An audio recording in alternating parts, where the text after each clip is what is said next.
어르신, 망설일 시간 없어요. 지금 당장 저쪽 비상구로 뛰세요. 평생 모은 돈을 보이스피싱으로 잃고 찾아간 은행. 그곳에서 제가 들은 것은 위로가 아닌 은행 직원의 섬뜩한 경고였습니다. 저기 있다. 저 할망구 잡아. 직원의 다급한 외침이 끝나기 무섭게 어제 저를 속인 그 사기꾼들이 고함을 치며 뛰어오고 있었습니다. 저는 있는 힘을 다해 가까스로 빠져나가 시장통의 사람들 틈에 몸을 숨기고서야 알게 되었습니다. 놈들이 진짜 노리는 것은 저를 제거해야만 없어지는 끔찍한 비밀이었다는 것을. 안녕하세요. 저는 올해 68이 된 정명이라고 합니다. 보이스피싱이 뉴스나 기사에만 나오는 건 줄 알았지. 나에게는 절대 일어나지 않을 거라며 호언장담하고 살았습니다. 하지만 실제 당사자가 되어 보니 함부로 그런 말을 할 게 아니더라고요. 당해본 사람만이 그 피 끓는 고통을 이해할 수 있으니까요. 정말 그 교묘한 수법에 빠져 한순간에 길바닥에 나앉게 될 뻔한 저의 이야기. 이제는 함께 나누고 싶은데 한번 들어봐 주시겠어요? 그날 아침 저는 평생을 바쳐 모은 돈이 공중으로 사라졌다는 생각에 눈앞이 캄캄했습니다. 발걸음을 옮길 때마다 다리가 후들거렸어요. 보이스피싱, 남의 일인 줄만 알았던 그 단어가 제 심장에 비수처럼 박혔지만 마지막 희망이라도 붙잡으려고 은행을 찾아 번호표를 뽑았습니다. 의자에 앉아 기다리는 동안 어제의 끔찍했던 기억이 되살아나서 머릿속을 헤집어 놓았죠. 스스로를 검사라고 말하던 그 징글징글한 남자의 목소리가 귓가에 생생하게 맴돌았어요. 어르신 통장이 범죄에 연루되었습니다. 지금 저희가 시키는 대로 하지 않으면 범죄자 되는 건 시간 문제입니다. 그 남자는 하루아침에 전과자가 될 수 있다는 말로 저를 옴짝달싹 못하게 만들었습니다. 두려움에 눈이 먼 저는 그들이 시키는 대로 평생 모은 돈을 알려주는 계좌로 이체하고 말았어요. 그 순간 남은 인생의 전부였던 5천만 원이 눈 깜짝할 사이에 제가 되어 사라져버린 겁니다. 219번 손님? 창구 직원이 제 번호를 부르는 목소리에 저는 화들짝 놀라 자리에서 일어났습니다. 창구 앞에 앉아 있는 젊은 남자 직원의 명찰에는 박도영이라는 이름 석자가 적혀 있었어요. 어서 오십시오. 어르신, 무엇을 도와드릴까요? 박도영이 정중한 목소리로 물었습니다. 저는 터져나오는 울음을 삼키며 겨우 입을 열었어요. 제가 어제 이상한 전화를 받고 돈을. 말이 채 끝나기도 전에 울음이 터져나와 입술만 달싹였습니다. 박도영이 재빨리 따뜻한 물 한 잔을 건네며 말했어요. 어르신, 괜찮으십니까? 놀란 마음 진정하시고 처음부터 차근차근 말씀해 주세요. 제가 다 듣겠습니다. 저는 간신히 마음을 추스르고 어제 있었던 일을 하나씩 털어놓기 시작했습니다. 어제 오후 2시쯤이었어요. 대뜸 전화가 오더니 자기가 검사라는 거예요. 제 통장이 나쁜 일에 쓰이고 있다고 하면서. 박도영이 심각한 얼굴로 고개를 끄덕이며 제 말을 들었습니다. 그래서 어떻게 하셨습니까? 처음에는 당연히 안 믿었죠. 그런데 세상에 그 사람이 제 이름이랑 주민등록번호를 줄줄 꿰고 있더라고요. 그렇게 겁을 잔뜩 주더니 카페로 나오라고 했어요. 경찰관을 만나야 한다고. 제 목소리가 파르르 떨려왔습니다. 그래서 그놈이 알려준 카페로 갔더니 검사라는 그 사람이랑 무슨 경찰서 수사관이라는 사람이 나왔어요. 그리곤 제 돈을 안전한 곳으로 옮겨야 한다고 하면서 그러지 않으면 제가 감옥에 갈 수 있다고. 그 말을 듣는 박도영의 표정이 돌처럼 딱딱하게 굳어졌습니다. 어르신, 혹시 돈을 보내신 계좌번호 기억하고 계십니까? 저는 떨리는 손으로 주머니에서 구겨진 메모지를 꺼냈습니다. 어제 그놈들이 불러주던 번호를 황급히 받아 적은 것이었죠. 여기 있어요. 불러주는 걸 적어놨었어요. 그 순간 박도영의 부드럽던 눈매가 칼날처럼 날카로워졌습니다. 박도영이 갑자기 컴퓨터 키보드를 미친 듯이 두드리기 시작했어요. 타닥, 타닥, 타닥. 정적을 깨는 키보드 소리가 제 심장을 쿵쾅거리게 만들었습니다. 화면에 무언가 떠오르자 순식간에 박도영의 얼굴에서 핏기가 싹 가셨어요. 박도영이 몸을 제 쪽으로 바짝 숙이더니 다른 사람이 들을 수 없도록 작은 목소리로 속삭였습니다. 어르신, 제 말 잘 들으세요. 아무 말 말고 지금 당장 여길 빠져나가셔야 합니다. 네, 그게 무슨 말씀이세요? 이 계좌 보통 놈들이 쓰는 게 아닙니다. 덧질지도 몰라요. 어쩌면 바로 이 근처에 그놈들이 있을 수도 있습니다. 박도영의 시선이 은행 출입문 쪽으로 향했습니다. 저도 홀린 듯이 고개를 돌렸어요. 그 순간 제 심장이 쿵하고 바닥으로 떨어지는 것 같았습니다. 어제 카페에서 저를 쥐잡듯 잡던 바로 그 검사와 수사관을 사칭한 두 남자가 성큼성큼 은행으로 들어오고 있었거든요. 한 명은 검은 양복을 입고 있었고 다른 한 명은 회색 재킷을 입고 있었습니다. 두 사람 모두 날카로운 눈으로 은행 안을 훑으며 저를 찾고 있었어요. 저는 그 자리에서 숨이 멎는 것 같았습니다. 손에 든 통장을 부서져라 꽉 움켜쥐었어요. 어쩌면 좋죠? 어제 그 사람들이에요. 박도영이 다급하게 외쳤습니다. 어르신, 망설일 시간이 없어요. 지금 당장 저쪽 비상구로 뛰세요. 어서요. 그때 검은 양복을 입은 남자가 저를 발견하고는 손가락으로 가리키며 뭐라고 소리쳤습니다. 회색 재킷 남자가 매서운 기세로 제게 달려오기 시작했어요. 저는 의자에서 튕겨나가듯 일어났습니다. 가방을 부여잡고 앞뒤 가릴 것 없이 사람들 사이로 몸을 던졌어요. 거기서 저 할망구 잡아. 등 뒤에서 저를 부르는 남자들의 고함 소리가 들려왔습니다. 저는 젖먹던 힘까지 다해서 은행 밖으로 뛰쳐나갔습니다.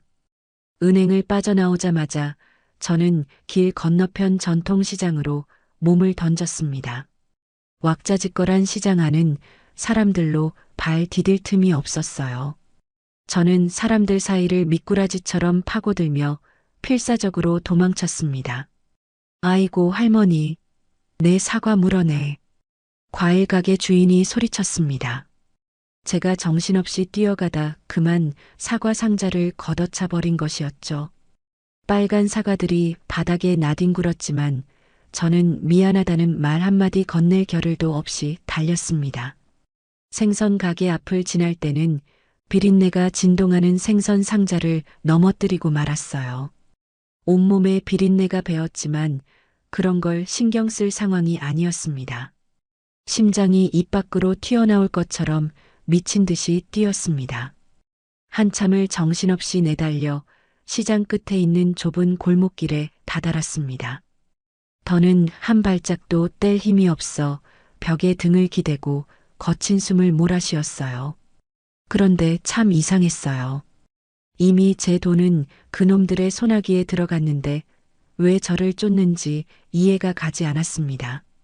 그렇다면 그자들이 노리는 건 단순히 제 돈만이 아닐 거라는 생각이 문득 들었습니다. 분명 저의 그 낡아빠진 통장에 무언가 다른 비밀이 숨겨져 있는 게 틀림없었어요. 저는 가쁜 숨을 고르고 나서야 골목길 구석에서 낡은 공중전화박스로 갔습니다. 떨리는 손으로 수화기를 들고 112번을 눌렀습니다. 112 신고센터입니다. 저기요. 제가 보이스피싱을 당했는데요. 지금 그 사람들이 저를 쫓아오고 있어요. 보이스피싱 신고시군요. 관할 경찰서 번호를 안내해 드릴까요? 아니요. 그게 아니라 지금 저를 쫓아오고 있다고요. 제발요, 누가 저 좀. 어르신, 흥분하지 마시고 관할 경찰서 민원실로 직접 오셔서 신고 접수하세요. 저희가 지금 출동할 수 있는 사안이 아닙니다. 경찰관의 목소리는 너무나 건조하고 무심했습니다. 마치 이런 일은 밥 먹듯이 일어난다는 듯한 말투였죠. 제발요. 정말 급해서 그래요. 지금 당장 목숨이 위태로운 상황이라고요. 경찰서에 가시면 됩니다. 뚝 하고 전화는 끊어졌습니다. 경찰마저도 제 편이 아니라는 생각에 세상이 무너지는 것 같았죠. 대체 저는 이제 누구를 믿어야 할까요? 이 넓은 세상에 저를 도와줄 사람은 정말 아무도 없는 걸까요? 저는 공중전화 박스에서 나와 다시 힘없는 발걸음을 옮겼습니다. 발걸음을 뗄 때마다 어제 있었던 일들이 생생하게 되살아났어요. 이건 단순한 사기 사건이 아니었습니다. 저는 분명 훨씬 더 크고 무서운 일에 휘말린 것 같았어요.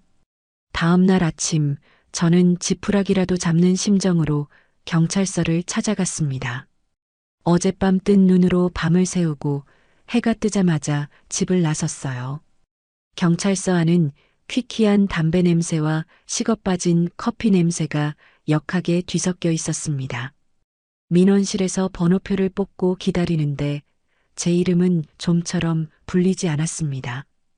까무룩 졸다 깨기를 반복하며 기다려서야 겨우 제 차례가 되었죠. 저기 보이스피싱 신고 때문에 왔는데요. 어르신 경제팀으로 올라가셔야 해요. 2층 203호실로 가보세요. 2층으로 올라가는 계단이 천길 낭떠러지처럼 느껴질 정도로 다리가 무거웠습니다. 203호실 문 앞에서 한참을 망설이다가 겨우 용기를 내어 문을 두드렸어요. 네, 들어오세요. 안에서 들려온 목소리는 매정아리만큼 차갑고 무뚝뚝했습니다.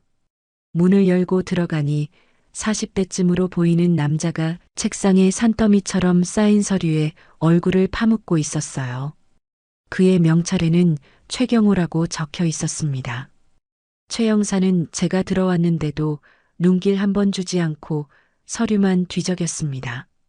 입이 찢어져라 하품을 쩍하며 물었어요. 무슨 일로 오셨습니까? 제가 보이스피싱을 당했습니다. 평생 피땀 흘려 모은 돈을 그놈들이 다 가져갔어요.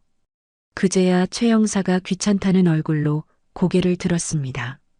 하지만 그 눈빛에는 일말의 동정심도 찾아볼 수 없었어요. 아, 또 보이스피싱이군요. 요즘 어르신들이 뭘 잘 모르셔서 그런가 당하는 일이 비일비재하죠.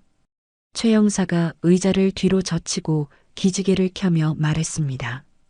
마치 하루에도 수십 번씩 듣는 레퍼토리라는 듯한 태도였죠.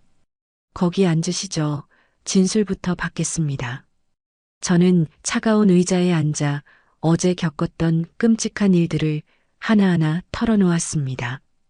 검사를 사칭하던 남자의 전화부터 카페에서 수사관을 만난 일 그리고 제 손으로 돈을 보냈던 일까지 전부 다요. 최 형사는 제 말을 듣는 둥 마는 둥 계속해서 하품을 해댔습니다. 가끔씩은 펜으로 종이에 의미 없는 동그라미만 그리고 있었어요. 어르신, 지금 하시는 말씀이 전부 정확하게 기억나는 거 맞으세요? 연세가 있으시면 기억이 좀 오락가락하실 수도 있는데 지금 제 말을 못 믿겠다는 겁니까? 제가 이 상황에 거짓말이라도 한다는 거예요? 아니, 그런 뜻이 아니라 그냥 확인 차원에서 여쭤보는 겁니다. 하도 엉터리로 진술하는 분들이 많아서요. 최 형사의 말투에는 저를 한심하게 여기는 기색이 역력했습니다. 그 사람들 목소리는 어땠다고 하셨죠? 중년 남자 목소리였어요. 아주 교양 있고 점잖게 말하더라고요. 혹시 말투에 사투리 같은 건 섞여 있지 않았습니까? 아니요. 그냥 서울 말이었던 것 같은데. 같은데라고요? 그건 확실하지 않다는 말씀이잖아요. 최 형사가 들고 있던 펜을 책상 위로 탁 소리가 나게 던지며 말했습니다. 어르신, 그렇게 애매하게 진술하시면 저희가 수사를 할 수가 없어요. 용의자 특정이라는 게 얼마나 어려운 일인지 아세요? 가슴에 돌덩이가 내려앉은 것처럼 답답해졌습니다. 마치 제가 일부러 수사를 방해하는 사람처럼 몰아붙이니까요. 형사님, 저는 정말 억울해요. 제가 겪은 일을 그대로 말씀드리는 건데 왜 믿지 못하겠다는 말투로 말씀하세요? 네, 알겠습니다. 일단 사건 접수는 해드릴 테니까 진정하세요. 최 형사가 서류 한 장을 꺼내 제 앞으로 툭 밀며 말했습니다. 그런데 솔직히 큰 기대는 하지 마세요. 이런 사건은 해외에 서버를 두고 움직이는 놈들이라 잡기도 힘들고 돈은 이미 다 빼돌려서 찾을 확률이 거의 없다고 보시면 됩니다. 그의 말 한마디 한마디가 제 가슴을 후벼 팠습니다. 그럼 제 돈은 영영 못 찾는다는 말씀이세요? 글쎄요, 저희도 최선을 다해보겠지만 솔직히 힘들다고 봐야죠. 최 형사가 냉정하게 고개를 저으며 말했어요. 수사에 필요하니 통장 원본이랑 신분증 사본 좀 이리 주시죠. 통장 원본은 왜요? 사본만 있으면 되는 거 아닙니까? 증거물로 제출해야 합니다. 나중에 돌려드릴 테니 걱정 마시고요. 저는 망설였습니다. 제게 남은 유일한 재산 목록인 통장마저 빼앗기는 기분이었거든요. 꼭 드려야 하는 건가요? 수사하려면 당연히 있어야죠. 협조 안 하시면 수사 진행 못 합니다. 어르신 뜻대로 하세요. 결국 저는 힘없이 통장과 신분증 사본을 건넬 수밖에 없었습니다. 최 형사가 그것들을 대충 서랍에 쑤셔 넣으며 말했어요. 연락드릴 일 있으면 이 번호로 전화하겠습니다. 언제쯤 연락을 주실 수 있는 건가요? 글쎄요, 이런 사건은 워낙 많아서 빨라야 한두 달은 걸리지 않겠어요? 한두 달이라니요. 그 아득한 시간을 어떻게 기다리라는 건지 눈앞이 캄캄해졌습니다. 경찰서를 나오는 제 발걸음은 천근만근 무거웠습니다. 세상에 저 혼자만 덩그러니 남겨진 듯한 외로움이 파도처럼 밀려왔어요. 나라를 믿고 경찰을 믿었는데 그들마저 저를 귀찮은 늙은이 취급하는 것 같았습니다. 집으로 돌아가는 길에 기댈 곳 하나 없다는 생각에 서러움이 북받쳤습니다. 그때 문득 아들 얼굴이 떠올랐습니다. 요즘 사는 게 바쁘다고 연락 한번 제대로 못하는 녀석이지만 그래도 하나뿐인 제 아들이잖아요. 집에 도착하자마자 저는 떨리는 손으로 아들에게 전화를 걸었습니다. 여보세요. 영민아, 나다 엄마. 엄마, 웬일이세요, 이 시간에? 가게 바쁜 거 아시면서. 아들은 정신없이 일하다 받은 목소리였습니다. 영민아, 엄마한테 큰일이 생겼어. 내가 사기를 당해서 돈을 다 잃었단다. 네? 사기요? 무슨 사기요? 그게 검사라는 사람이 전화를 해서는 돈을 다른 데로 옮겨야 한다고 해서. 수화기 너머로 아들이 깊은 한숨을 내쉬는 소리가 들렸습니다. 엄마, 그런 일 있으면 저한테 바로 연락을 하셨어야죠. 지금까지 뭘 하신 거예요? 영민아, 엄마가 그때는 경황이 없어서 아무 생각도 안 났어. 아이고, 엄마. 요즘 뉴스 안 보세요? 나이 드신 분들이 세상 물정 몰라서 그런 사기당하는 게 하루 이틀 일이냐고요. 아들의 말 한마디가 날카로운 칼이 되어 제 가슴을 찔렀습니다. 제가 모자라고 어리석어서 이런 일을 당했다는 뜻인가요? 엄마는 바보가 아니야. 정말로 검사라고 하고 경찰까지 만났단 말이야. 그런 게 다 한통속이라고요. TV에서도 맨날 떠들잖아요. 제발 정신 좀 차리세요. 그때 전화기 너머로 며느리의 목소리가 들렸습니다. 여보, 누구 전화예요? 엄마 전화야. 보이스피싱 당했다고 하시네. 잠시 후 며느리가 전화기를 바꿔받았습니다. 어머님, 저 미선이에요. 대체 어떻게 된 일이세요? 미선아, 내가 보이스피싱 당했어. 어떻게 해야 할지 모르겠구나. 어머님, 인생 공부 비싸게 하셨다 생각하시고 그냥 잊으세요. 이미 엎질러진 물인데 어쩌겠어요. 며느리의 목소리에는 그 어떤 감정도 실려 있지 않았습니다. 수업료라니 그게 어떤 돈인데 내 평생을 바쳐 모은 돈이었어. 그래도 어쩌겠어요. 이미 지나간 일인데 그리고 지금 저희도 장사 안 돼서 은행 빚 갚기도 빠듯해요. 어머님 일까지 신경 쓸 여유가 없어요. 아들이 다시 전화기를 뺏어 들었습니다.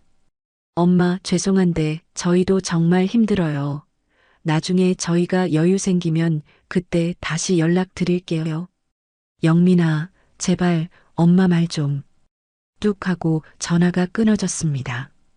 마지막 희망이었던 피부치, 자식들에게서까지 외면당하자 참았던 서름이 폭포수처럼 터져 나왔습니다. 저는 차갑게 식어버린 전화기를 붙잡고 한참을 목 놓아 울었어요. 세상에 온전히 제 편은 없다는 지독한 고독감이 뼈에 사무쳤습니다. 1시간을 넘게 울고 나니 더는 나올 눈물도 없었습니다. 그때 문득 어제 은행에서 저를 도와주려 했던 은행원 박도영이 떠올랐습니다. 저를 위험하다며 도망치게 해준 그 젊고 선량한 직원 말이에요. 마지막 동아줄이라도 잡는 심정으로 저는 다시 은행으로 향했습니다. 은행 문 앞에서 박도영이 퇴근하기만을 하염없이 기다렸어요. 주변이 어둑어둑해지고 나서야 박도영이 지친 얼굴로 은행에서 나왔습니다.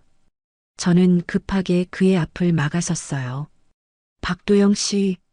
박도영이 저를 보고 화들짝 놀라며 뒷걸음질 쳤습니다. 어르신? 여기서 뭐하고 계세요? 그 사람들이 찾으러 오면 어쩌시려고요? 기다렸어요. 박도영 씨한테 할 말이 있어서요. 제발 저 좀 도와주세요.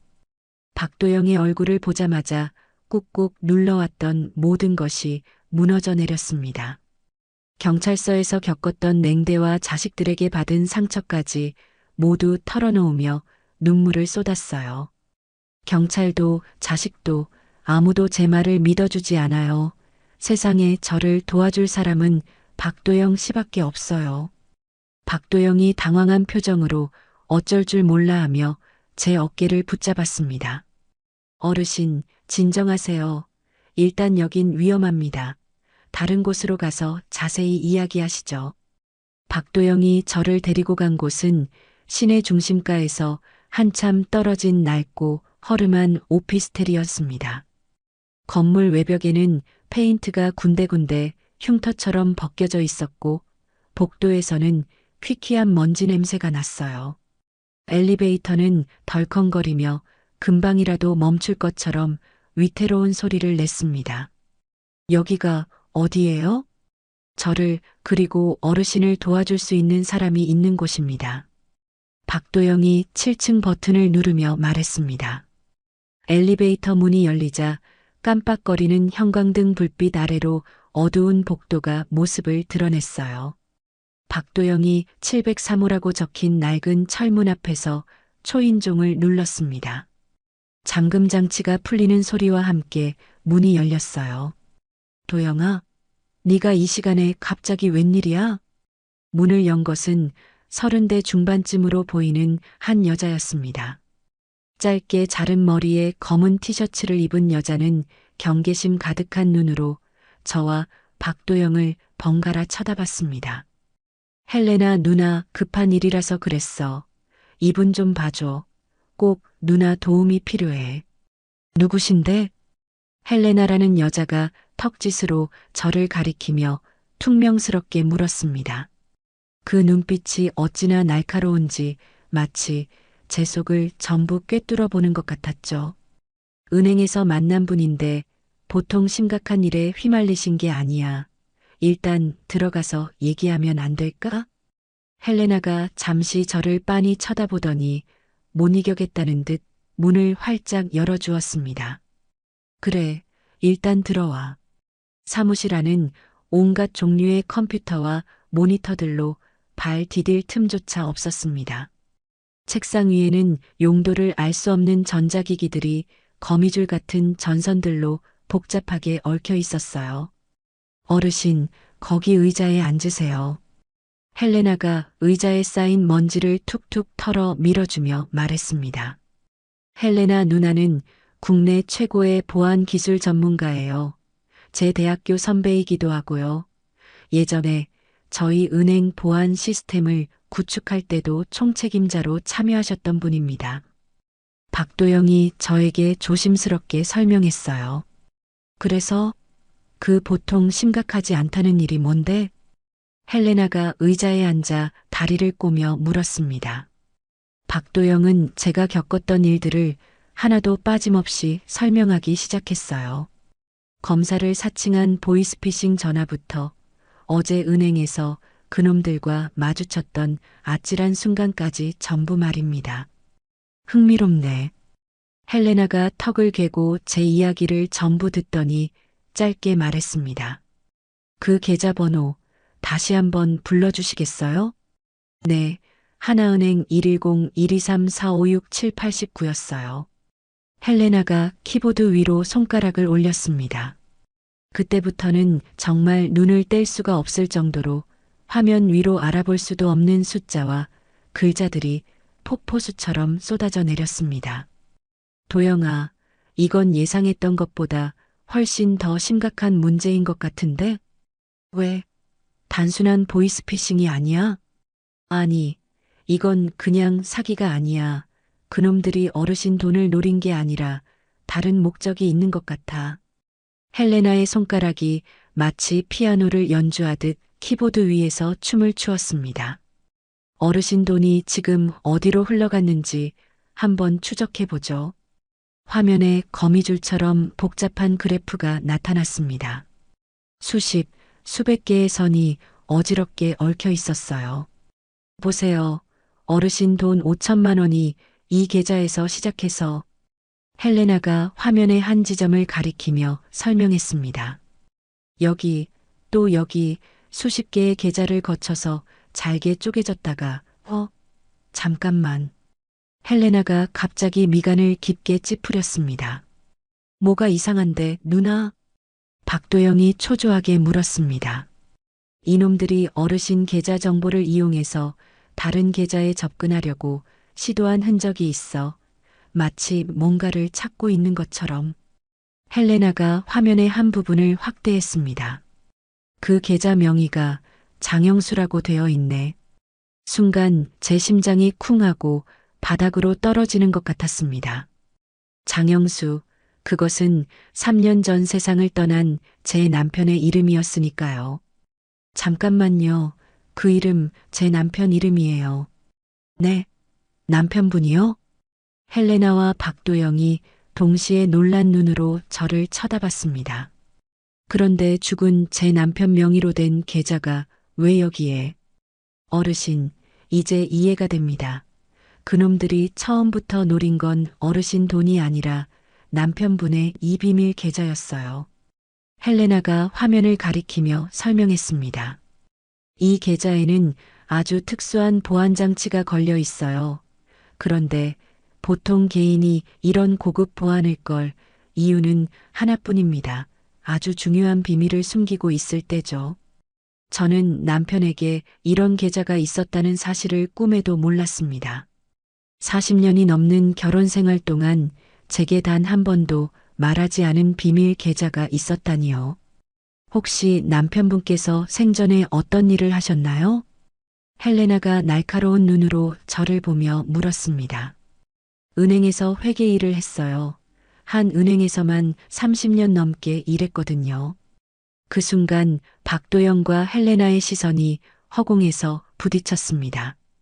어르신, 혹시 그 은행이 어딘지 여쭤봐도 될까요? 박도영 씨가 근무하는 그 은행이에요. 박도영이 입을 떡 벌렸습니다. 그렇다면 장영수님께서 저희 은행 직원이셨다는 말씀이세요? 네, 정년 퇴직할 때까지 회계팀에서 일했어요. 헬레나가 다시 키보드를 미친 듯이 두드리기 시작했습니다. 화면에 새로운 정보창이 나타났습니다. 맞네요. 장영수, 회계팀 직원으로 기록되어 있습니다. 그런데 헬레나의 표정이 싸늘하게 굳어졌습니다. 남편분이 사망하시기 직전 몇 달 동안 이상한 움직임이 있었어요. 여러 부서 자료에 접근한 기록이 남아있고 마치 뭔가를 조사하고 있었던 것 같네요. 제 머릿속이 하얗게 비어버렸습니다. 그리고 이 비밀 계좌에 입금된 돈들, 이건 은행 내부에서 빼돌린 돈의 일부인 것 같아요. 하지만 횡령이 아니라 증거를 모으기 위해서요. 박도영이 숨을 크게 들이마셨습니다. 그럼 은행 내부의 불법 행위를 발견하고 증거를 모으고 계셨다는 말씀이세요? 그런 것 같습니다. 그리고 그 증거들이 이 계좌에 보관되어 있을 가능성이 높아요. 헬레나가 무거운 표정으로 말했습니다. 그럼 저는 그냥 보이스피싱을 당한 게 아니라는 말씀이에요? 그렇습니다. 그놈들은 처음부터 어르신의 금융정보를 이용해서 남편분의 비밀 계좌를 찾으려고 했던 거예요. 어으신 돈은 그냥 덤이었던 거죠. 박도영이 무거운 표정으로 말했습니다. 죽은 남편이 과거 이 은행의 내부 비리를 조사하고 있었다는 사실, 그리고 그 증거를 숨기기 위해 비밀 계좌를 만들었다는 사실, 모든 퍼즐 조각이 하나의 끔찍한 그림으로 맞춰지기 시작했습니다. 제 남편이 그럼 사고로 돌아가신 게 아닐 수도 있다는 말인가요? 저희도 그건 차차 알아봐야 할 것 같습니다. 하지만 지금 중요한 건 이 계좌 안에 뭐가 들어있는지 확인하는 거예요. 헬레나가 심각한 표정으로 말하며 다시 키보드에 손을 올렸습니다. 이 보안 장치를 우회해서 계좌 내부 자료를 한번 빼내 볼게요. 위험하지만 해볼 만해요. 헬레나가 키보드를 두드리자 화면에 복잡한 코드들이 쉴 새 없이 지나갔습니다. 바로 그 순간이었습니다. 퍽! 하는 소리와 함께 갑자기 사무실의 모든 전등이 꺼지고 암흑이 찾아왔습니다. 오직 컴퓨터 모니터만이 파란빛을 내며 어둠 속에서 빛나고 있었어요. 안 돼. 헬레나가 비명을 질렀습니다. 보안 장치를 건드렸어. 우리 위치가 발각됐다고. 박도영이 벌떡 자리에서 일어났습니다. 누나, 어서. 지금 당장 여기서 나가야 해. 잠깐만. 이 자료만 저장하면. 지금 그럴 때가 아니야. 놈들이 오고 있다고. 박도영이 제 팔을 잡아 거칠게 일으켜 세웠습니다. 어르신, 어서요. 헬레나가 다급하게 노트북을 챙겨 품에 안았습니다. 비상계단으로 가. 저희는 문을 박차고 복도로 뛰쳐나왔습니다. 그때 복도 끝 엘리베이터에서 띵 하는 소리가 들렸어요. 젠장, 놈들이 올라오고 있어. 박도영이 제 손을 꽉 잡고 비상계단 쪽으로 뛰었습니다. 어두운 계단을 정신없이 내려가는데 아래층에서 여러 명의 발소리가 울려 퍼졌습니다. 위로 가야 해. 옥상으로. 헬레나가 다급하게 외쳤습니다. 저희는 방향을 바꿔 옥상으로 향하는 계단을 뛰어 올라갔습니다. 차가운 밤바람이 눈물 젖은 제 얼굴을 때렸어요. 저쪽이야. 옆 건물로 넘어갈 수 있어. 헬레나가 옆 건물을 가리켰습니다. 두 건물 사이의 거리는 아찔하게도 2미터는 좋게 되어 보였습니다. 내가 먼저 갈게. 헬레나가 망설임 없이 옥상 난간을 밟고 뛰어 옆 건물로 넘어갔습니다. 어르신, 할 수 있어요. 저만 믿고 뛰세요. 박도영이 저를 격려했습니다. 다리가 후들거리고 온몸이 떨렸지만 저는 살아야 한다는 생각뿐이었습니다. 저는 눈을 질끈 감고 어둠을 향해 몸을 날렸어요. 간신히 옆 건물 옥상 바닥에 쓰러지듯 도착했습니다. 박도영도 곧바로 뒤따라 넘어왔어요. 저희는 그 건물의 비상계단을 통해 뒷문으로 빠져나왔습니다. 어둡고 차가운 밤거리에 서니 온몸이 사시나무처럼 떨렸어요. 이제 우린 어떻게 하죠? 제가 떨리는 목소리로 물었습니다. 일단 여기서 멀리 떨어진 안전한 곳으로 가야 합니다. 박도영이 사방을 경계하며 말했습니다. 이제 저희는 더 이상 평범한 피해자와 조력자가 아니었습니다.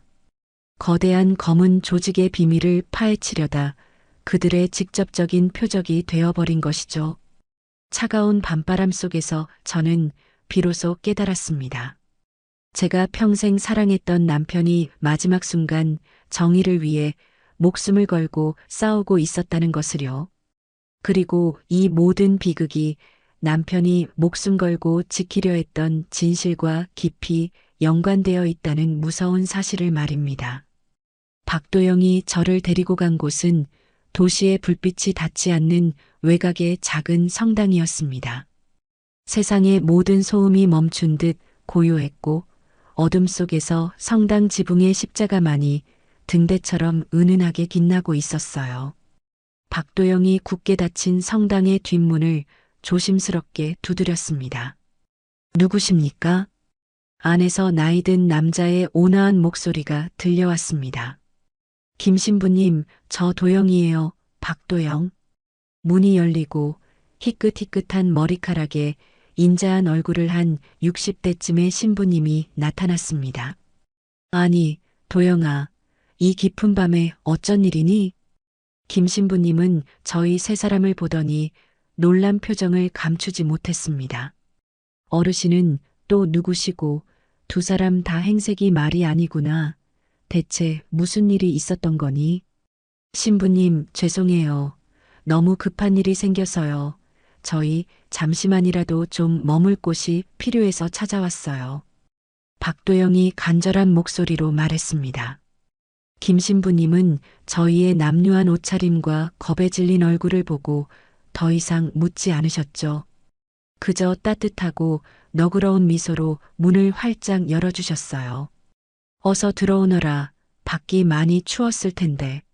성당 안은 수십 개의 촛불이 고요하게 타오르며 성스러운 온기를 내뿜고 있었습니다. 십자가 아래 제단이 경건한 빛으로 가득했어요. 질문은 나중에 해도 늦지 않겠지. 우선 따뜻한 것부터 먹어야겠지? 김 신부님이 작은 방으로 저희를 안내했습니다. 그리고는 잠시 후 김이 모락모락 나는 따뜻한 수프를 손수 가져다 주셨습니다. 천천히들 들거라. 그리고 필요한 것이 있으면 언제든 부르도록 하고. 김 신부님의 목소리에는 사람의 마음을 편안하게 하는 힘이 있었습니다. 정말 감사합니다, 신부님. 저는 며칠 만에 처음으로 사람의 온기가 담긴 음식을 먹었습니다.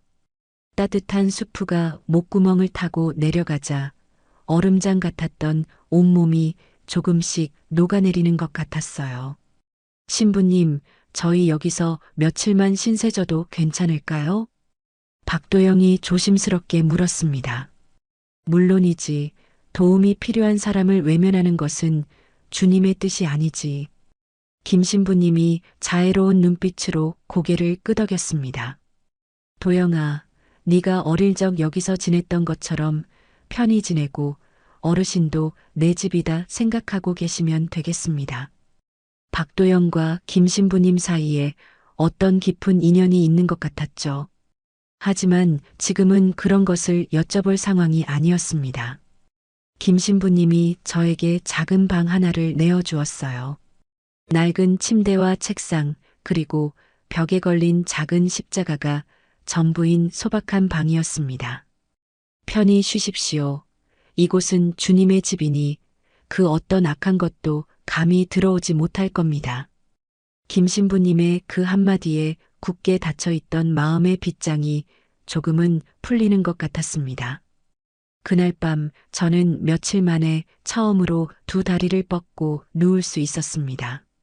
성당의 고요함 속에서 잠시나마 숨을 돌릴 수 있었어요. 하지만 잠은 쉽사리 오지 않았습니다. 눈을 감으면 남편의 얼굴이 떠올라 머릿속이 복잡하게 얽혀 들어갔습니다. 40년을 넘게 부부라는 이름으로 함께 살았던 남편이 제게 그런 끔찍한 비밀을 숨기고 있었다니요. 제가 아는 남편과 제가 몰랐던 남편 사이에서 밤새 뒤척일 수밖에 없었습니다. 다음 날 아침 은은한 성당의 종소리에 눈을 떴습니다. 저는 조용히 성당 안으로 들어가 맨 뒷자리에 앉았습니다. 김 신부님이 경건한 모습으로 아침 기도를 올리고 계셨어요. 기도하는 김 신부님의 뒷모습을 보니 소용돌이치던 마음이 조금은 차분해졌습니다. 그리고 이대로 겁에 질려 도망만 다닐 수는 없다는 생각이 들었어요. 남편이 왜 그런 억울한 죽음을 맞아야 했는지 그 진실을 제 손으로 반드시 밝혀내야 한다고 굳게 결심했습니다. 기도가 끝나고 김 신부님께서 제게 다가왔습니다. 어르신, 밤새 평안하셨는지요? 네, 신부님 덕분에 오랜만에 잠시 눈을 붙였습니다. 무슨 사연인지 다 말하지 않으셔도 괜찮습니다. 다만 제가 도울 일이 있다면 언제든 말씀하십시오. 김 신부님의 따뜻한 마음에 또다시 눈시울이 뜨거워졌습니다. 그때 박도영이 제 옆으로 다가와 앉았습니다. 어르신, 이제 저희 어떻게 해야 할까요? 저는 포기할 수 없어요. 이대로 도망치면 평생을 후회하며 살게 될 겁니다. 제 남편의 진실을 밝혀내야 해요. 그때 문득 남편이 생전에 자식만큼 소중히 다루던 낡은 서류 상자가 떠올랐습니다. 이사할 때도 그것만큼은 꼭 자기 손으로 챙기던 집창고 깊숙한 곳에 보관해둔 그 상자 말이에요. 박도영 씨, 아무래도 저희 집에 한번 다녀와야 할 것 같아요. 꼭 가져와야 할 물건이 있어요. 안 됩니다, 어르신. 너무 위험해요. 그놈들이 분명 집 주변을 지키고 있을 겁니다. 그럼 어떡하죠? 정말 믿을 수 있는 분에게 부탁을 해보는 건 어떨까요? 한참을 고민하다가 오랜 옆집 이웃인 박순례 언니가 생각났습니다. 친자매보다 더 가깝게 지낸 사이였죠. 저는 조심스럽게 박순례 언니에게 전화를 걸었습니다. 여보세요? 순례 언니, 나 명희야. 어머, 명희야. 지금 어디야? 며칠째 집이 비어 있어서 얼마나 걱정했는지 알아? 언니, 미안해. 급한 사정이 생겨서 잠시 집을 비웠어. 대체 무슨 일인데 그래? 혹시 안 좋은 일이라도 생긴 거야? 자세한 건 만나서 다 설명할게.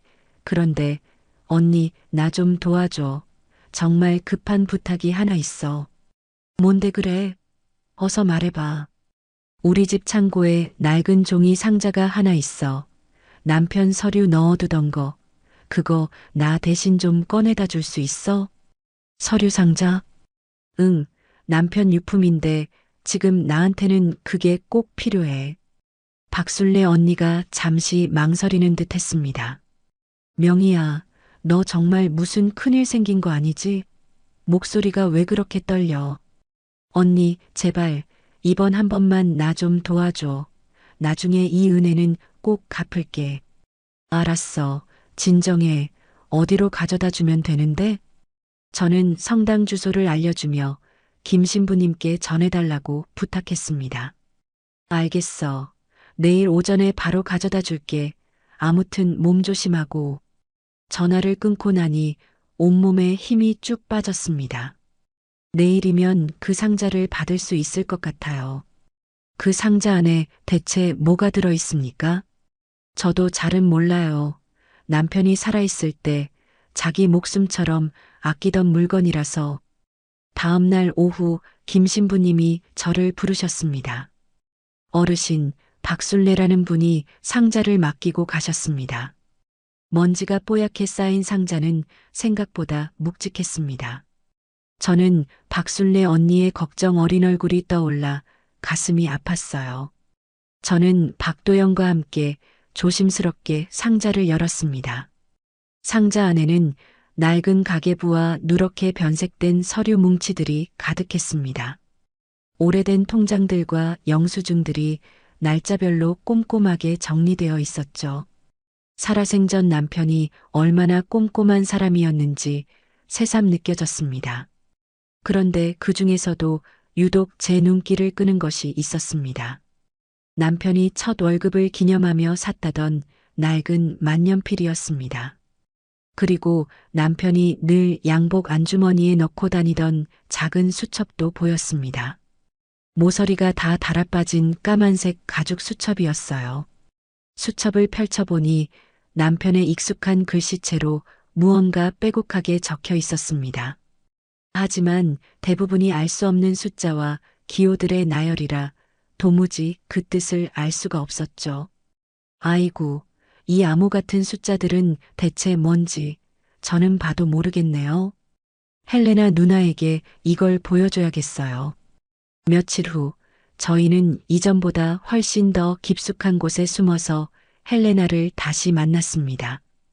이게 돌아가신 남편분께서 쓰시던 물건들이라고요? 헬레나가 만년필과 수첩을 받아들고 꼼꼼히 살폈습니다. 헬레나가 만년필을 이리저리 돌려보더니 고개를 갸웃거렸어요. 이상하네요. 보통 만년필보다 미세하게 더 무거워요. 헬레나가 가방에서 전문가용 특수 장비를 꺼내 만년필을 조심스럽게 분해하기 시작했습니다. 어르신, 이것 좀 보세요. 헬레나가 놀란 목소리로 외쳤습니다.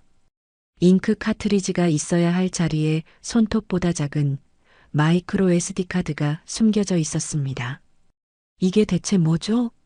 데이터를 저장하는 메모리 카드예요. 아마 이 안에 모든 비밀이 들어있는 것 같아요.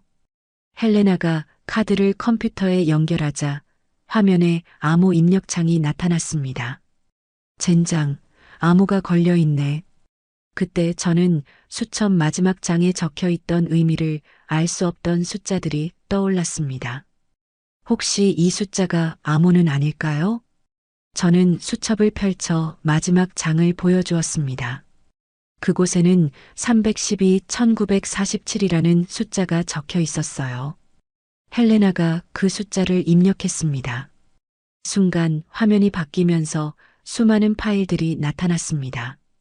열렸어요. 성공이에요. 화면에는 남편이 은행에서 근무할 당시 몰래 기록해둔 거액의 비자금 거래 내역이 빼곡히 나타났습니다. 그리고 그 비자금을 함께 조성한 내부 공모자들의 명단도 있었습니다. 이것 보세요. 권태식, 최경호. 헬레나가 화면을 가리키며 말했습니다. 권태식은 현재 은행 지점장인 권상무고 최경호는 누구지? 그때 생각났어요. 최경호? 제가 경찰서 찾아갔을 때 저를 취조했던 형사 이름이에요. 온몸의 피가 차갑게 식는 것 같았습니다. 빌어먹을 경찰까지 한통속이었다니. 헬레나가 분을 참지 못하고 책상을 손으로 퍽 소리나게 내리쳤습니다. 남편분께서 이 모든 증거를 목숨 걸고 기록해 두셨네요. 화면에는 더 충격적인 내용이 기록되어 있었습니다. 남편이 죽기 직전에 남긴 마지막 기록이었어요. 그들이 내가 모든 것을 알고 있다는 사실을 눈치챘다. 더 이상은 위험하다. 만약 나에게 무슨 일이 생긴다면 부디 이 자료를 세상에 알려 정의를 바로 세워주길 바래. 그리고 마지막 줄에는 제게 남기는 말이 적혀 있었습니다. 명희야, 끝까지 당신을 지켜주지 못해서 미안해, 사랑해. 저는 남편의 마지막 진심 앞에서 비통함과 분노에 몸을 떨어야 했습니다. 남편은 단순한 사고로 세상을 떠난 게 아니었어요. 정의를 지키려다 그 더러운 돈에 눈이 먼 악마들에게 제거당한 것이었습니다. 뜨거운 눈물이 뺨을 타고 주르륵 흘러내렸습니다. 하지만 이제 더 이상 슬퍼하고만 있을 때가 아니었습니다. 남편의 억울한 죽음을, 그 명예를 제 손으로 되찾아야 했습니다. 남편이 목숨을 걸고 남긴 증거를 손에 쥔 저희는 드디어 마지막 반격을 준비했습니다. 더 이상 어둠 속에서 숨어 지낼 수만은 없었어요. 이제는 저들의 추악한 진실을 만천하에 드러낼 때였습니다. 성당의 작은 방 헬레나가 남편의 자료를 분석하는 동안 제 심장은 계속해서 불안하게 뛰었습니다. 화면에는 알아볼 수도 없는 복잡한 계좌 번호와 거래 내역이 빼곡히 나타나 있었죠.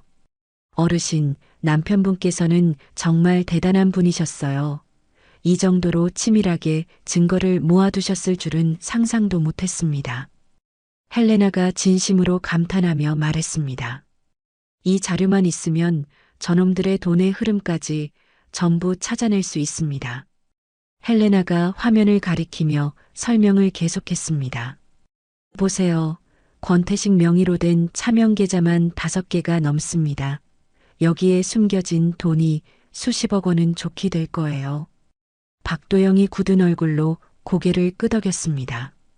제가 은행 내부 직원이니 시스템에 접근할 방법은 찾을 수 있습니다. 박도영 씨, 그러다 너무 위험해지는 거 아니에요? 자칫하면 박도영 씨 인생까지 망가질 수 있어요. 제가 걱정스러운 목소리로 물었습니다. 어르신, 기회는 단 한 번뿐일 겁니다. 실패하면 저희 모두 끝장이에요. 하지만 저희는 해야겠습니다. 헬레나가 진지한 표정으로 말했습니다. 그리고 언론의 힘이 필요해요. 우리가 아무리 증거를 터뜨려도 저놈들은 뱀처럼 빠져나갈 겁니다. 헬레나가 휴대전화를 꺼내 들었습니다. 제가 아는 기자 중에 정말 믿을 만한 친구가 있어요. 이지훈이라고. 불의를 보면 물불 안 가리는 보도 전문 기자라 도움을 받을 수 있을 거예요. 헬레나는 곧바로 이지훈 기자에게 전화를 걸어 약속을 잡았습니다. 다음 날 오후 저희는 인적이 드문 찻집에서 이지훈 기자를 만났습니다. 30살 정도로 보이는 날카로운 눈매를 가진 당찬 여성이었죠. 헬레나 언니, 나 바쁜 사람인 거 알면서 대체 무슨 큰 특종이길래 이렇게 급하게 보자고 했어? 이지훈이 호기심 어린 눈으로 물었습니다. 헬레나는 긴 말 없이 준비해온 자료를 테이블 위에 펼쳐놓았습니다. 은행 지점장과 현직 경찰이 결탁해서 거액의 비자금을 조성했다면 특종이 될까? 대박! 정말이야? 이지훈의 눈이 믿을 수 없다는 듯이 커졌습니다. 그리고 그 추악한 비밀을 알아챘다는 이유로 무고한 사람의 목숨까지 앗아갔어. 제가 떨리는 목소리로 말했습니다. 그 무고한 희생자가 저희 남편이에요. 기자님, 제발 도와주세요. 이지훈이 숨을 크게 들이마셨습니다. 그녀의 눈빛이 동정심을 넘어 차가운 분노로 이글거리기 시작했어요. 이 인간들 정말 용서할 수 없는 쓰레기들이네요. 좋습니다. 언제, 어디서 터뜨리면 될까요? 이번 주 금요일 은행 창립 50주년 기념 행사가 열리는 날입니다. 박도영이 결연하게 답했습니다. 가장 화려하고 성대한 잔칫날, 모든 것을 공개할 계획입니다. 이지훈이 단호하게 고개를 끄덕였습니다. 알겠습니다. 이 폭탄, 제가 책임지고 가장 화려하게 터뜨려 드리죠. 드디어 운명의 금요일이 되었습니다. 은행 창립 기념일 행사 당일, 제 가슴은 금방이라도 터져버린 것처럼 긴장으로 두근거렸습니다. 저는 은행 맞은편 커피숍 창가에 자리를 잡고 노트북을 켰습니다. 창밖으로는 화려한 깃발과 현수막 아래 수많은 사람들이 모여들고 있었어요. 박도영은 평소와 다름없는 단정한 모습으로 은행에 출근했습니다. 하지만 오늘만큼은 평범한 하루가 아니었죠. 정의를 실현하기 위해 불구덩이로 뛰어드는 심판의 날이었으니까요.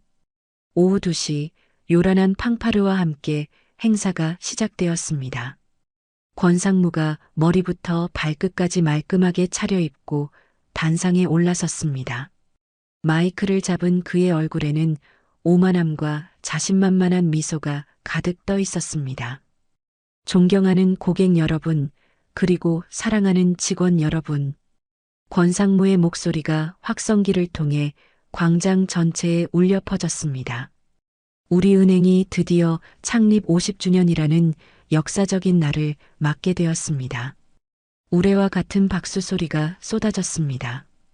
지난 50년간 우리가 이룩한 이 놀라운 성과는 투명하고 건전한 경영이 있었기에 가능했습니다. 권상무가 뻔뻔하게 연설을 계속했습니다. 하지만 그 역겨운 거짓 미소가 산산조각 날 때까지는 그리 오랜 시간이 남지 않았다는 걸 저는 알고 있었습니다. 그때 제 휴대전화가 짧게 진동했습니다. 헬레나에게서 온 메시지였어요. 지금 시작합니다. 저는 마른 침을 삼키며 헬레나가 노트북에 켜놓은 화면에 접속해서 지시에 따라 버튼을 클릭했습니다. 화면에 알아볼 수 없는 복잡한 프로그램이 실행되기 시작했어요. 같은 시각 은행 안에서 박도영이 움직였습니다. 박도영은 자신의 창구 단말기에 앉아 심호흡 한 번 뒤 약속된 특별 코드를 입력했습니다. 외부에서 은행 내부 시스템에 접근할 수 있도록 단 30초간 비밀의 문을 열어주는 것이었죠. 헬레나는 그 찰나의 순간을 놓치지 않았습니다. 뚫었어. 지금부터 권상무의 모든 권한을 빼앗는다. 이어폰을 통해 헬레나의 흥분된 목소리가 들려왔습니다. 모든 비밀 계좌 정보, 지금부터 은행 내부 시스템에 업로드 시작. 권상무가 여전히 단상에서 떠들고 있을 때였습니다. 우리 은행은 앞으로도 정직과 신뢰를 바탕으로. 바로 그 순간 은행 로비 중앙에 설치된 대형 스크린의 화면이 지지직거리며 바뀌었습니다. 광장에 모여있던 사람들이 웅성거리기 시작했어요. 화면에는 권상무 명의로 된 비밀 계좌 목록이 하나씩 나타나고 있었습니다.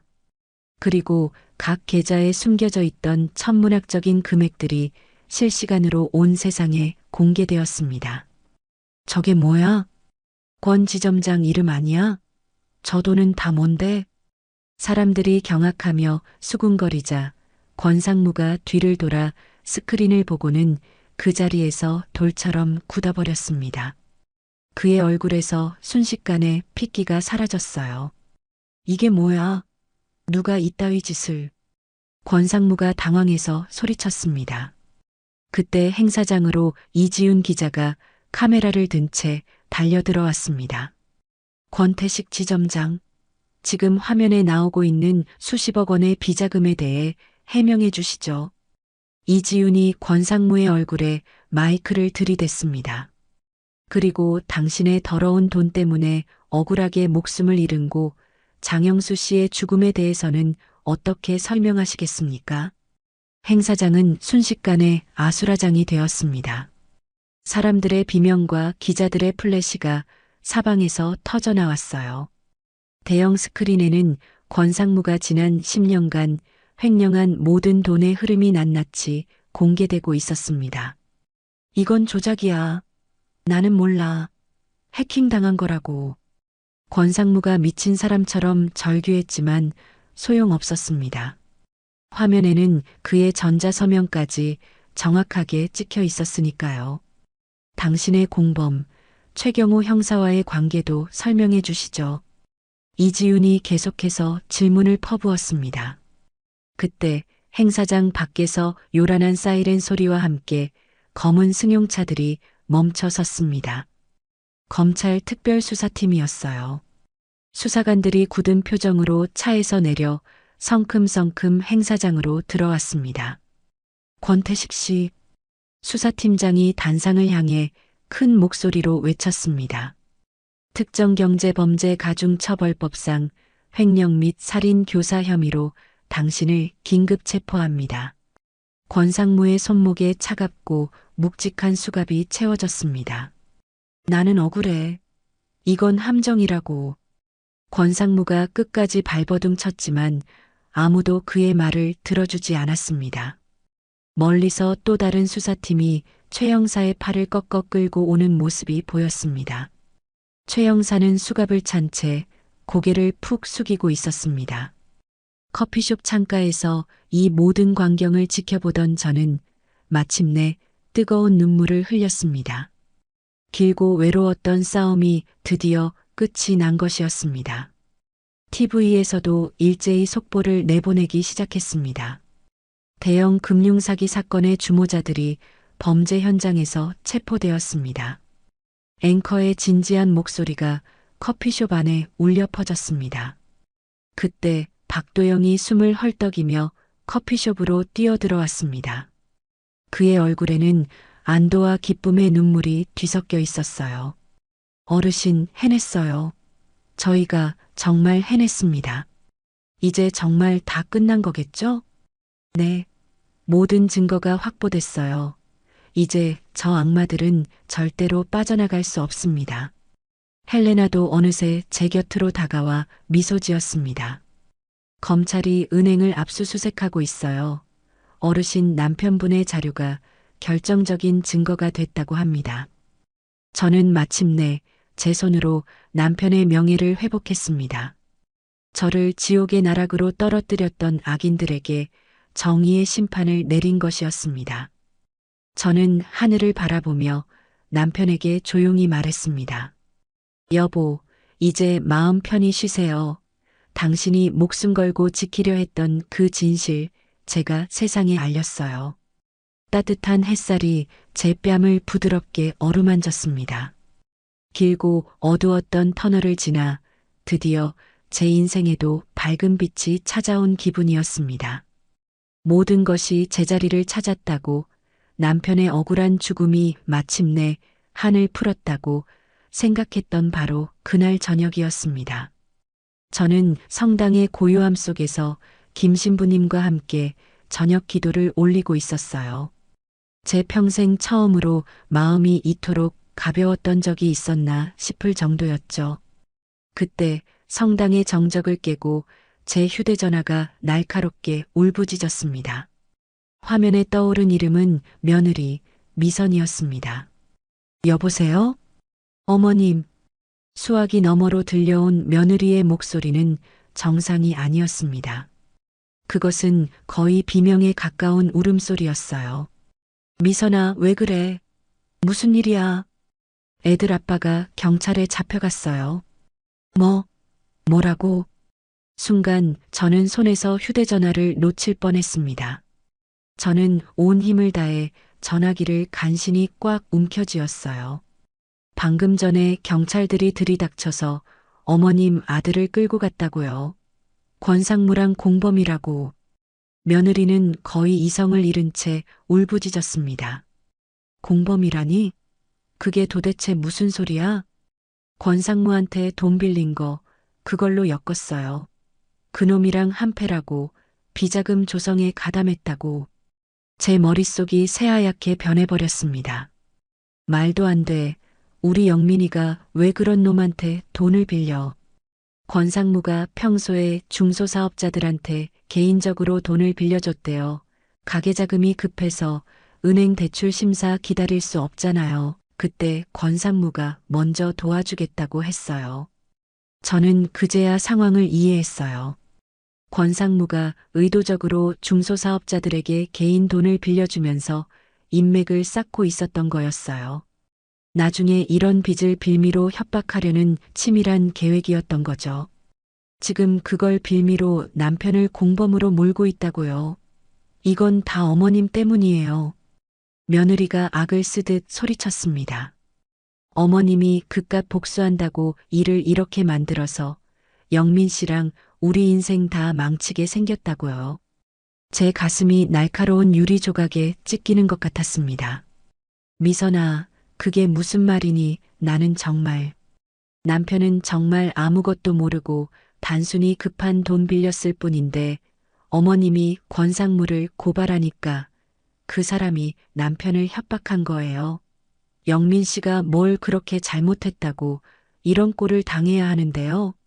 며느리의 원망 섞인 말들이 비수처럼 전화기를 뚫고 제 심장에 박혔습니다. 미선아, 일단 진정하고 변호사를 빨리 구해서. 진정하라고요? 지금 상황에서 어떻게 진정을 해요? 며느리는 통곡했습니다. 다 어머님 탓이에요. 어머님이 가만히만 있었으면 우리 가족은 행복하게 잘 살 수 있었는데. 뚝 하고 전화가 끊어졌습니다. 저는 전화기를 손에 든 채 그 자리에 망부석처럼 서 있었습니다. 김 신부님이 걱정스러운 얼굴로 제게 다가왔어요. 어르신, 안색이 안 좋으십니다.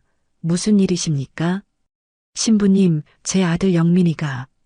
차마 다음 말을 이을 수가 없었습니다. 다음 날 아침, 더 충격적인 일이 벌어졌습니다. 어젯밤의 승리를 자축하던 TV 뉴스에서 이제는 제 이야기가 나오기 시작한 겁니다. 어제 현장에서 긴급 체포된 권태식 지점장 사건에 새로운 국면이 포착되었습니다. 앵커가 심각한 표정으로 말했습니다. 최초 신고자의 아들 장모 씨가 권 지점장과 오랜 기간 금전 거래를 해온 공모 관계였다는 정황이 드러났습니다. 제 심장이 쿵하고 바닥 없는 나락으로 떨어졌습니다. 이에 따라 최초 신고자였던 정 씨의 증언 전체에 대한 신빙성에 의문이 제기되고 있습니다. 화면에는 제 아들 영민이가 수갑을 찬 채 경찰서로 끌려가는 모습이 나오고 있었어요. 권 지점장과 어떤 관계였습니까? 비자금 조성에 가담한 혐의를 인정하십니까? 저는 정말 아무것도 모릅니다. 억울합니다. 그냥 가게가 어려워서 돈만 빌렸을 뿐이에요. 카메라 앞에서 절규하는 아들의 목소리가 들려왔습니다. 그 다음 이어진 뉴스는 제 숨통을 완전히 끊어놓았습니다.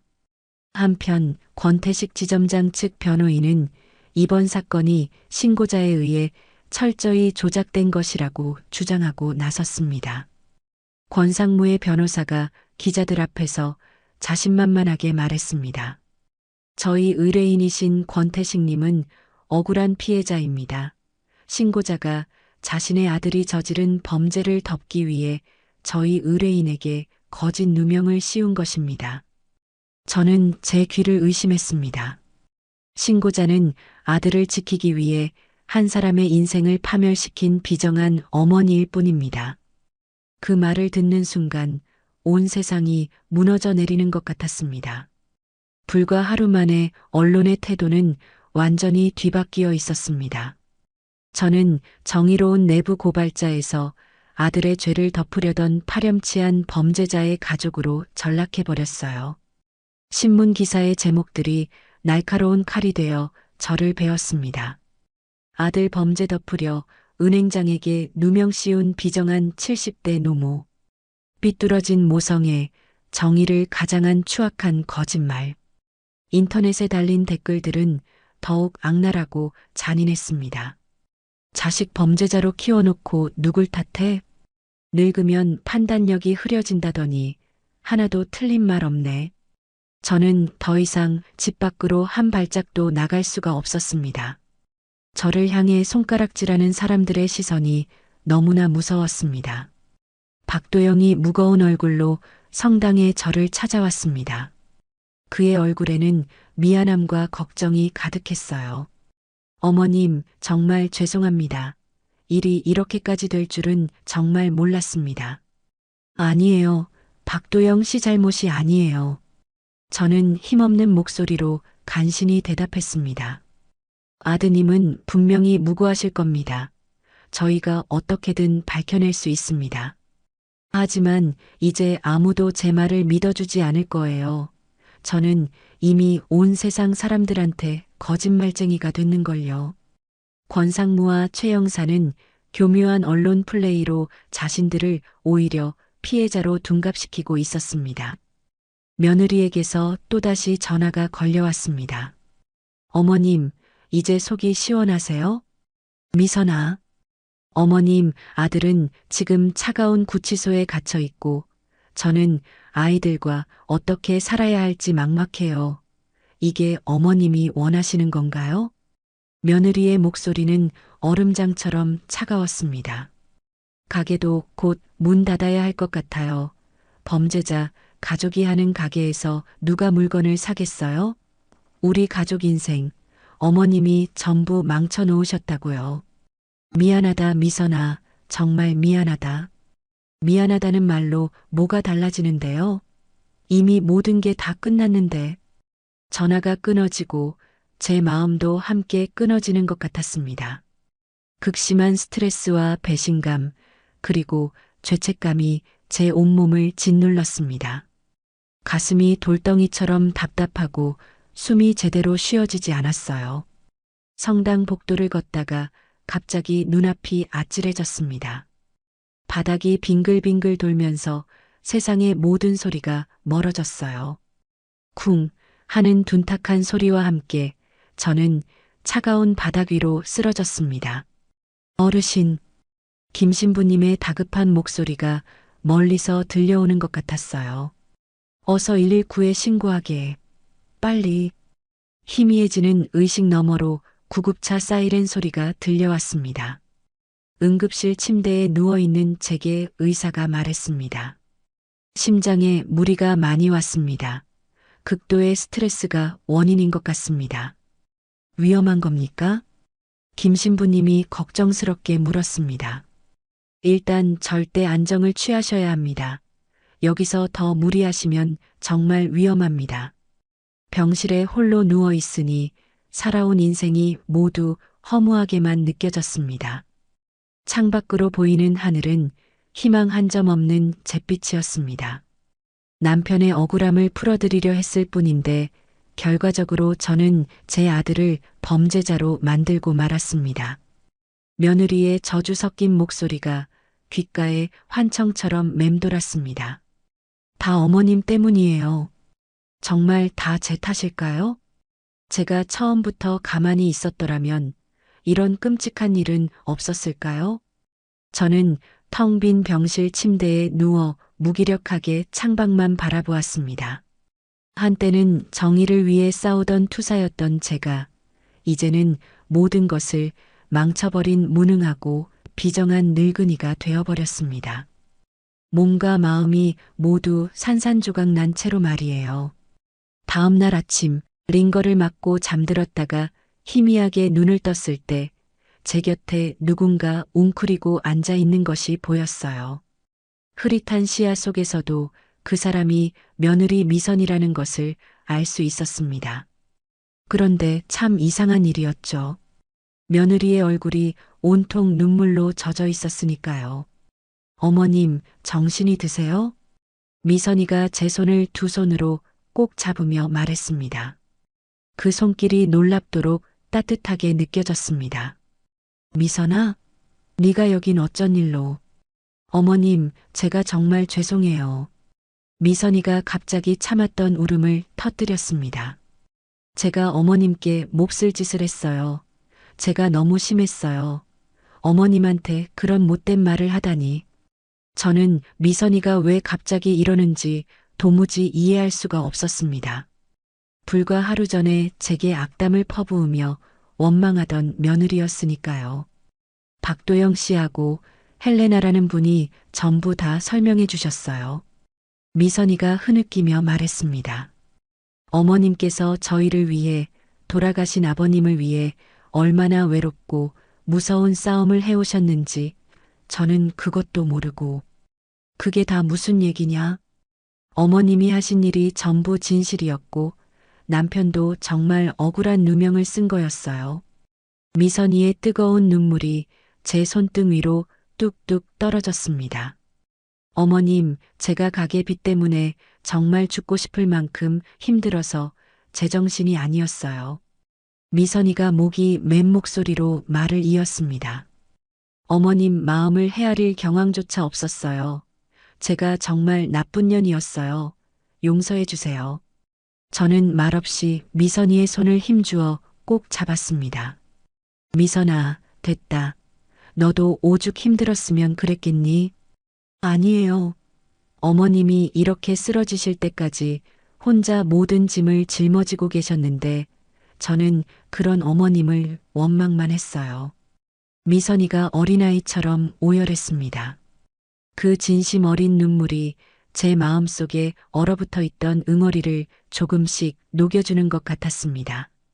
미선이는 그날부터 헌신적으로 저를 간병하기 시작했습니다. 입에 맞지 않는 병원밥 대신 직접 죽을 쑤어다 주고 시간이 날 때마다 제 곁을 지켜주었어요.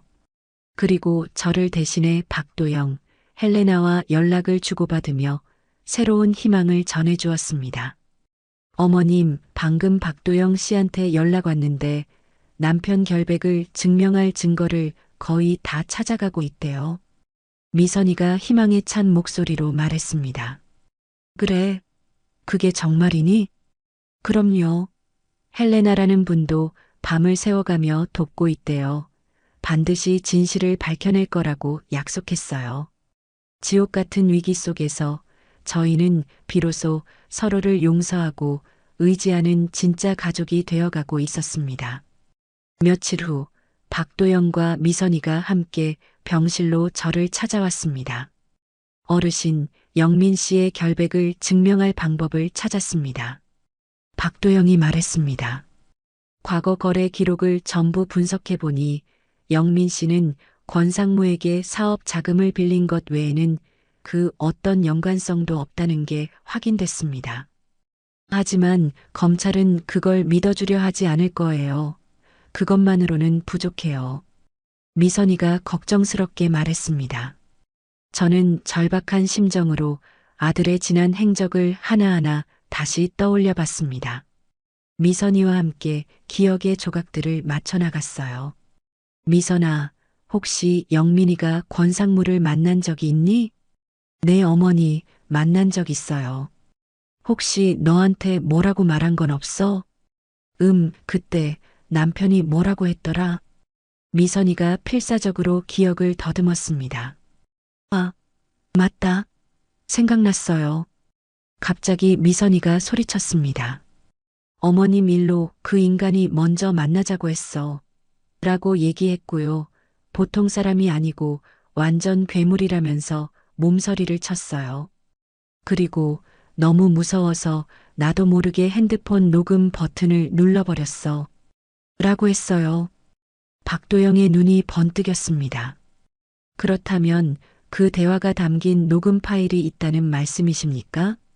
네, 그런데 남편 핸드폰은 체포될 때 경찰이 전부 가져갔어요. 미선이가 아쉬워하며 말했습니다. 괜찮습니다. 오히려 잘된 일입니다. 즉시 증거 보전 신청을 하면 됩니다. 박도영이 흥분해서 말했습니다. 제가 아는 변호사님이 계십니다. 정말 양심적이고 실력 있는 분이에요.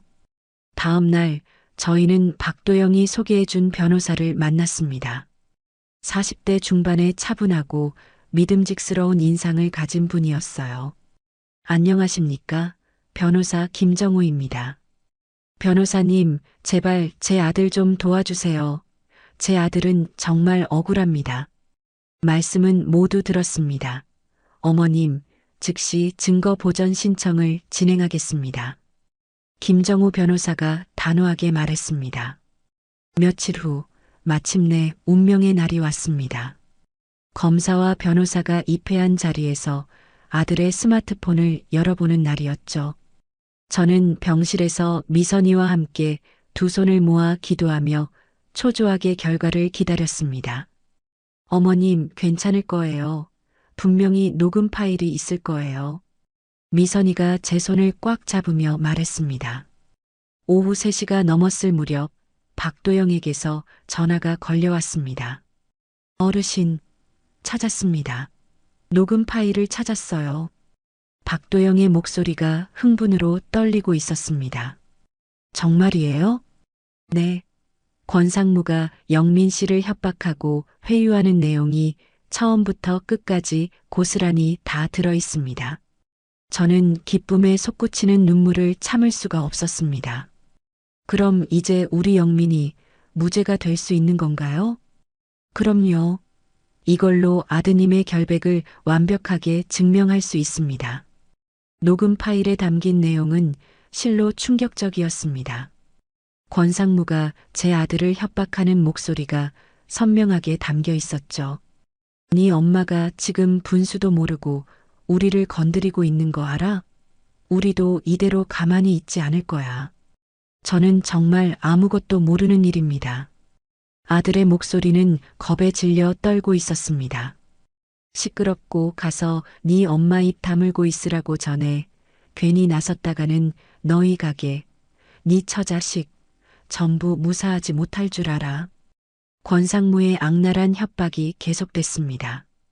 똑바로 알아들었지? 이게 내가 주는 마지막 기회야, 알겠어? 이 녹음 파일 하나로 모든 것이 뒤바뀌었습니다. 아들이 저를 지키기 위해 혼자 위험을 무릅쓰고 권상무를 만났다가 협박을 당했던 겁니다. 그리고 본능적인 자기 방어로 그 모든 대화를 녹음했던 것이었죠. 저희는 이 새로운 증거를 가지고 검찰 특별수사팀을 직접 찾아갔습니다. 그 중에서도 가장 강직하고 청렴하기로 소문난 강인호 부장검사에게 직접 자료를 제출했습니다. 강인호 부장검사는 50대 중반의 날카로운 인상을 가진 분이었어요. 이것이 정말 그 녹음 파일 원본이 맞습니까? 네, 부장검사님, 디지털 포렌식을 통해 확인된 위변조 없는 원본 파일입니다. 김정우 변호사가 대답했습니다. 부장검사도 녹음 파일을 들었고 그의 표정은 점점 싸늘하게 굳어졌습니다. 이건 명백한 협박죄 및 증거인멸 교사입니다. 당장 재수사를 지시하겠습니다. 부장검사가 단호하게 말했습니다. 권태식과 최경호의 거짓 진술과 증거 조작 시도에 대해서도 다시 철저하게 조사해야겠습니다. 그와 동시에 이지훈 기자도 다시 움직였습니다. 저희가 제공한 결정적인 자료를 바탕으로 후속 기사를 준비했죠. 권태식 지점장 사건, 결정적 반전, 피해자 아들 협박당한 것으로 드러나 결정적 증거는 스마트폰 속 녹음 파일, 무고 입증. 언론의 태도는 하루아침에 다시 한번 바뀌었습니다. 이번에야말로 진실의 편에서 말이에요. 권상무와 최 형사의 비열한 거짓말과 증거 조작 시도가 만천하에 드러났습니다. 그들은 더 이상 빠져나갈 구멍이 없게 된 것입니다. 병실에서 그 뉴스를 보던 저는 안도의 눈물을 흘렸습니다. 어머님, 이제 정말 다 끝났어요. 미선이가 제 어깨를 감싸 안으며 함께 울었습니다. 우리 남편도 이제 곧 집으로 돌아올 수 있겠죠? 마침내 모든 누명이 벗겨지고 진실이 제자리를 찾았습니다. 제 아들은 억울한 누명을 쓴 피해자였고 저는 아들을 지켜낸 정의로운 고발자였습니다. 산산조각 났던 가족이 비로소 다시 하나가 되는 순간이었죠. 칠흑 같던 어둠 속에서 저희는 마침내 희망의 빛 한 줄기를 찾아낸 것이었습니다. 드디어 제 남은 인생에서 결코 잊을 수 없는 날이 찾아왔습니다. 억울한 누명을 썼던 제 아들 영민이가 드디어 차가운 구치소에서 풀려나는 날이었거든요. 구치소의 높고 싸늘한 담벼락 앞에서 저와 며느리 미선이는 말없이 서로의 손을 잡고 아들을 기다리고 있었습니다. 2달 반 지옥처럼 길었던 시간이었습니다. 제 심장이 금방이라도 터져 나올 것처럼 거세게 뛰었어요. 어머님, 영민 씨가 많이 야위었을까요? 잠은 제대로 잤을까요? 미선이가 금방이라도 울음을 터뜨릴 것 같은 목소리로 물었습니다. 괜찮을 게다. 이제 다 끝났잖니. 오늘부터는 좋은 것만 먹이고 따뜻한 곳에서 푹 재우면 되지. 저는 애써 미선이의 손을 더 꽉 잡아주었습니다. 오후 3시 육중한 철문이 삐걱거리는 소리를 내며 열렸습니다. 잠시 후 낯선 햇빛에 눈을 찡그리며 영민이가 조심스럽게 밖으로 걸어 나오는 모습이 보였습니다. 영민아, 여보. 저와 미선이는 약속이라도 한 듯 동시에 아들에게 달려갔습니다. 저희는 말없이 아들을 2팔로 힘껏 끌어안았어요. 영민이는 정말이지 눈에 띄게 야위어 있었습니다. 2뺨은 푹 꺼져 있었고 건강하던 얼굴색도 누렇게 떠 있었죠. 미선이가 남편의 가슴에 얼굴을 묻고 그동안 참아왔던 서러운 울음을 터뜨리기 시작했습니다. 여보, 미안해요. 정말 미안해요. 나 때문에 고생 많았어요. 영민이가 그런 아내의 등을 묵묵히 쓰다듬으며 말했습니다. 아니야, 당신이 뭘 다 내 탓이지. 걱정 많이 시켜서 미안해. 그리고 영민이가 저를 바라보았습니다. 그새 머리카락이 더 희끗희끗해진 제 모습을 보더니 아들은 죄인처럼 고개를 푹 숙였습니다. 엄마, 정말 죄송해요. 불효자식이라 죄송합니다. 아니다. 영민아, 네가 뭘 잘못했니? 이 못난 엄마가 미안하지. 저는 아들의 어깨를 꽉 끌어안았습니다. 나 때문에, 엄마 때문에 네가 겪지 않아도 될 고생을 했어. 정말 미안하다, 아들. 아니에요. 엄마는 옳은 일을 하신 거예요. 절대로 잘못하신 거 없어요. 영민이의 목소리가 가늘게 떨렸습니다. 구치소 안에서 소식 다 들었어요. 아버지가 어떤 분이셨는지, 그리고 그 악마 같은 인간들이 무슨 짓을 했는지도요. 엄마가 저 대신 싸워주신 거잖아요. 저희 세 사람은 아무 말 없이 서로의 등을 토닥이며 한참을 그렇게 부둥켜 안고 서 있었습니다. 지나가는 사람들이 저희를 이상한 눈으로 쳐다봤지만 이제 그런 것은 아무렇지도 않았습니다. 지독한 고난과 오해의 시간을 이겨내고 저희 가족은 이전보다 훨씬 더 단단해져 있었으니까요. 서로가 얼마나 소중하고 귀한 존재인지를 뼈저리게 깨달았습니다. 며칠 후 마침내 모든 재판이 끝났습니다. 권상무와 최 형사를 포함한 조직의 모든 관련자들은 법의 엄중한 심판을 받았습니다. 권상무는 횡령과 금융사기, 그리고 제 남편에 대한 살인 교사 혐의까지 더해져 20년이라는 무거운 형을 선고받았어요. 최 형사 역시 공모와 증거 은닉 혐의로 10년 형을 받았습니다. TV 뉴스를 통해 그들이 법정에서 고개를 푹 숙이고 있는 모습을 보았습니다. 한때 세상을 다 가진 것처럼 거만하고 오만하던 모습은 온데간데 없이 사라져 있었죠. 저희 가족은 마침내 길고 어두웠던 터널을 지나 따스한 햇살이 내리쬐는 세상 아래 함께 바로 설 수 있게 되었습니다. 그리고 1년이라는 시간이 흘렀습니다. 저는 되찾은 돈으로 아들의 빚을 갚아주고 사회에 일부 환원하기로 했습니다. 과거의 저처럼 보이스피싱과 금융사기로 고통받는 피해자들을 돕는 작은 지원센터를 열었죠. 센터의 이름은 희망의 손길이라고 지었습니다. 시내 한복판의 작은 사무실이었지만 제게는 세상 그 어떤 곳보다 소중하고 특별한 공간이었습니다. 박도영은 원래 있던 곳으로 돌아가 은행원으로서의 역할을 감당했고 헬레나는 대한민국 최고의 보안 전문가로 더욱 유명해졌습니다. 두 사람은 바쁜 와중에도 주말마다 센터에 나와 제 일을 도와주었어요. 어르신, 오늘도 상담을 받으러 오신 분이 3분이나 기다리고 계십니다. 박도영이 밝은 목소리로 말했습니다. 그래요? 다행이네요. 우리가 조금이라도 그분들께 도움이 되면 참 좋겠어요. 저는 센터를 찾아오는 피해자들을 만날 때마다 과거의 제 모습을 보는 것 같았습니다. 씻을 수 없는 상처와 절망에 빠져 어디서부터 어떻게 다시 시작해야 할지 모르는 분들이었으니까요. 어느 날 오후 75살쯤 되어 보이는 한 할머니가 센터 문을 조심스럽게 열고 들어오셨습니다. 과거의 저처럼 겁에 질린 불안한 표정이었습니다. 여기가 그 희망의 손길이라는 곳이 맞나요? 네, 할머니 맞습니다. 어서 들어오세요.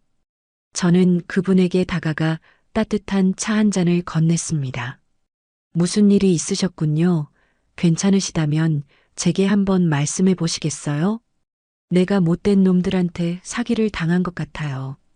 할머니의 손이 사시나무처럼 부들부들 떨리고 있었습니다. 저는 말없이 그분의 손을 두 손으로 꽉 잡아주었습니다. 과거 은행 창구에서 박도영이 제게 해주었던 것처럼요. 괜찮습니다, 할머니. 아무 걱정 마시고 천천히 말씀해 보세요. 이제부터는 저희가 할머니 곁에서 도와드릴게요. 할머니께서 조금씩 마음을 열고 당신의 억울한 사연을 털어놓기 시작했습니다. 제가 겪었던 것과 너무나도 비슷한 악랄한 보이스피싱 사기였죠. 할머니, 절대로 절망하시면 안 돼요. 사실은 저도 똑같은 일을 당했었거든요. 아이고, 아주머니도요? 네, 그리고 저는 제 돈을 전부 되찾았어요. 그러니 할머니도 분명히 다시 찾으실 수 있을 거예요. 두려움으로 가득했던 할머니의 눈에 희미한 희망의 빛이 스며들기 시작했습니다. 그날 저녁 집에 돌아와 남편의 사진 앞에 조용히 앉았습니다. 사진 속 남편이 오늘따라 더욱 환하게 저를 보며 웃고 있었어요. 여보, 나 이제 정말 괜찮아요.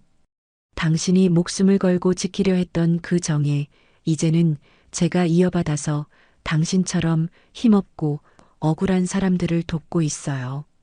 제 길고 어두웠던 터널은 이제 끝이 났습니다. 저는 이제 다른 사람들의 어두운 터널 끝에 작은 빛을 비춰주는 사람이 되어 제2의 새로운 삶을 살아가고 있었습니다. 창밖으로 따뜻한 저녁 햇살이 들어왔습니다. 내일도 오늘처럼 누군가에게 희망을 전해줄 새로운 하루가 시작될 것이었습니다. 세상에는 여전히 악한 사람들이 많지만 그만큼 자신의 자리에서 묵묵히 선을 행하는 사람들이 더 많다는 것을 저는 깨달았습니다. 그리고 결코 포기하지 않는다면 더디고 힘들더라도 정의는 반드시 승리한다는 사실을요. 저는 오늘도 센터의 문을 열고 누군가를 기다립니다. 과거의 저처럼 따뜻한 희망의 손길이 필요한 사람들을 말입니다. 저는 예순의 후반부 인생에서 가장 큰 시련을 겪었지만 동시에 가장 큰 깨달음도 얻었습니다. 평생 모은 돈을 잃고 가족들에게마저 외면당했을 때는 정말 절망적이었어요. 하지만 포기하지 않고 끝까지 진실을 추구했기에 남편의 억울함을 풀 수 있었고 악한 사람들을 처벌할 수 있었습니다. 무엇보다 소중한 건 가족의 사랑을 되찾은 거예요. 위기 속에서 서로를 원망했지만 결국 더 단단한 유대감으로 뭉칠 수 있었습니다. 그리고 지금은 저와 같은 피해를 당한 분들을 도우며 보람된 하루하루를 보내고 있어요. 나이가 들어도 정의를 위해 싸울 수 있다는 걸, 혼자가 아니라면 어떤 시련도 이겨낼 수 있다는 걸 배웠습니다. 세상에는 아직도 선한 사람들이 더 많다는 희망도 품게 되었고요. 저의 이야기를 끝까지 들어주신 분이 계시다면 잘 들었다고 댓글 하나만 남겨주세요. 감사합니다.